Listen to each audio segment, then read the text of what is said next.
نحمده ونصلي على رسوله الكريم اما بعد فاعوذ باللہ من الشیطان الرجیم بسم اللہ الرحمن الرحیم. بستی سے بلندی کی طرف پرواز کرتا ہوں، بستی سے بلندی کی طرف پرواز کرتا ہوں، خدا کے نام سے تقریر کا آغاز کرتا ہوں. جناب صدر، محترم سامعین اکرام اور ارباب نقد و نظر، السلام علیکم ورحمۃ اللہ وبرکاتہ. آئیے سب سے پہلے بارگاہ رسالت میں درود شریف کا نذرانہ پیش کریں. اللہم صلی علی محمد وعلی آل محمد صلی اللہ علیہ وسلم. لقد کان لکم فی رسول اللہ اسوۃ حسنہ. نگاہ عشق مستی میں وہی اول وہی آخر، نگاہ عشق مستی میں وہی اول وہی آخر، وہی فرقان وہی قرآن وہی یاسین وہی طٰہٰ، ودانا سبل ختم الرسل، مولائے کل جس نے غبار راہ کو بخشا فروغ وادی سینہ. محترم سامعین، آج مجھ سے سیرت کے موضوع پر کچھ باتیں عرض کرنے کے لیے کہا گیا ہے. یہ موضوع ہر مسلمان کا محبوب ترین موضوع ہے، اور آج علامہ اقبال کے اس مشہور شعر کا، جس کا میں نے ابھی آپ کے سامنے ذکر کیا ہے، اس کے ایک مصرے کو میرا عنوان بنایا گیا ہے، غبار راہ کو بخشا فروغ وادی سینہ. تو گویا نبی کریم صلی اللہ علیہ وسلم کے انسانیت پر احسانات کا مجھے ذکر کرنا ہے کہ آپ صلی اللہ علیہ وسلم سے پہلے انسانیت کس مقام پر کھڑی تھی، اور آپ صلی اللہ علیہ وسلم کی بعثت کے بعد، تشریف آوری کے بعد، اس نے کیسے عروج اور بلندی کا سفر طے کیا، کیسے تاریخ کا رخ پلٹا، اور کیسے انسانیت کو بہت سے گنجائے گرام آیا. یہ بہت قیمتی خزانے ملے، ان خزانوں کا مجھے ذکر کرنا ہے. محترم سامعین، قرآن اور صاحب قرآن کا بہت گہرا رشتہ ہے. ام المؤمنین حضرت عائشہ صدیقہ رضی اللہ تعالیٰ عنہا سے ایک مرتبہ حضرت سعید بن حشام، جو مشہور تابعی ہے رحمۃ اللہ علیہ، انہوں نے سوال کیا کہ آپ صلی اللہ علیہ وسلم کے اخلاق کیسے تھے، آپ صلی اللہ علیہ وسلم کی زندگی کیسی تھی. ہماری محترم ماں نے اس موقع پر جو بصیرت افروز جواب دیا، اس سے قرآن اور نبی کریم صلی اللہ علیہ وسلم صاحب قرآن کے رشتے کی وضاحت ہوتی ہے. ام المؤمنین نے فرمایا کہ تم نے قرآن نہیں پڑھا، وہی آپ صلی اللہ علیہ وسلم کے اخلاق ہے.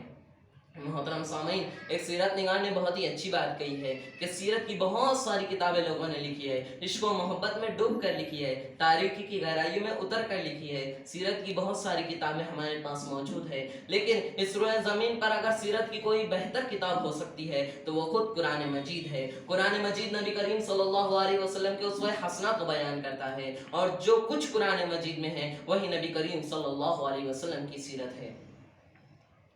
محترم سامعین، آپ دیکھیے، قرآن مجید نے نبی کریم صلی اللہ علیہ وسلم کو سراج منیرہ کہا ہے، یعنی چمکتا ہوا سورج، اور اصل سورج کو قرآن مجید نے سراج مہاجہ کہا ہے.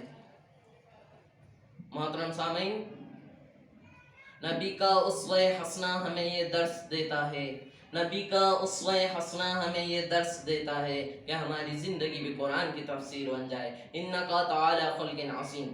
آپ صلی اللہ علیہ وسلم کے اخلاق عظیم کی گواہی خود قرآن نے دی ہے. آپ صلی اللہ علیہ وسلم جب دنیا میں تشریف لائے، سراج منیرہ جب طلوع ہوا تو دنیا سے اندھیرے چھٹ گئے، ایک نیا سویرا، ایک نئی صبح طلوع ہوئی، شخصیتیں چمک اٹھی، تہذیبیں چمک اٹھی، انسانیت چمک اٹھی. آپ صلی اللہ علیہ وسلم جب تشریف لائے، آپ نے درندوں کو چوبانی، بھیڑیوں کو گلہ بانی، رہزنوں کو جہاں بانی، غلاموں کو سلطانی اور شاہوں کو اخوانی سکھائی. غبار راہ کو بخشا فروغ وادی سینہ. محترم سامعین، آج ہماری اس دنیا میں جو خوبی ہے، جو اچھائی ہے، وہ اللہ کے رسول صلی اللہ علیہ وسلم کا فیض ہے. ہمارے نبی صلی اللہ علیہ وسلم جو ذات نسب میں سب سے اعلیٰ، حسب میں سب سے بہتر، جن کی سیرت ممتاز، صورت و عدد اور شمائل میں قوم سے علیحدہ، بال بال سے حسن ٹپکتا ہوا، جن کے ایک ایک کلمے سے پھول جھڑتا ہوا، جن کا دل و دماغ بچپن ہی سے عدل و انصاف سے چشمہ مزین تھا، جن کی زبان خدا کی حمد سے آراستہ و مزین تھی، جن کی ذات مقدسہ ہماتن حق شناسی میں مصروف رہتی، وہ حبیب خدا، ختم الرسل، فخر کل، شہنشاہ عرب و عجم، تاجدار مدینہ، محمد مصطفیٰ صلی اللہ علیہ وسلم کی ذات اقدس ہے. خواہش ہے گنو اور گنو اور گنو اور، خواہش ہے گنو اور گنو اور گنو اور، اوصاف بہت عام کے سانسیں میری کم ہیں. صدر عزیز وقار، محترم سامعین اکرام اور ارباب نقد و نظر، انسانوں کے حسن و سلوک کی تو بے شمار مثالیں مل سکتی ہے، لیکن ایسے اخلاق عالیہ و عادات شریفہ آپ کو نہ مل سکیں گے۔ ورنہ مجھے بتائیے، کس فاتح زمانے نے دشمنوں کو معاف کیا ہے؟ کس با اختیار شخص نے اپنے غلاموں، باندی اور ماتحتوں کے ساتھ افراد خاندان جیسا برتاؤ کیا ہے؟ کیا کبھی ایسا شخص نظر آیا جو فاقہ کشی کے دن گزار رہا ہو اور اس کے لبوں پر حرف شکوہ نہ ہو؟ یا کبھی ایسا بادشاہ نظر آیا جس کے شکم پر پتھر بندھے ہوئے ہو اور وہ اپنے سپاہیوں کے ساتھ خندق کھود رہا ہو؟ محترم سامعین، ان تمام گناہ و اوصاف سے متصف صرف ایک ذات ہے جنہیں ہم آقا نامدار تاجدار مدینہ سلطان السلاطین رحمت للعالمین حضرت محمد مصطفیٰ صلی اللہ علیہ وسلم کے نام نامی سے جانتے اور پہچانتے ہیں۔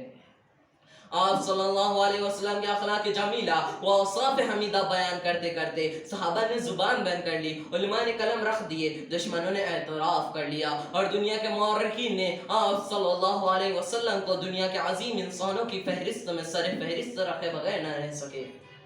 تیرا خلق عظیم ہے، تیرا صبر جمیل ہے، تیرا خلق عظیم ہے، تیرا صبر جمیل ہے، تیرے شکر کی نہیں انتہا، تیرے عزم سے ملے حوصلہ، جسے دیکھ دشت جبل ہلے یا ہوائے وقت بھی کہہ اٹھے تو زمانے بھر کا امام ہے، تو زمانے بھر کا امام ہے۔ وآخر دعوانا الحمدللہ رب العالمین۔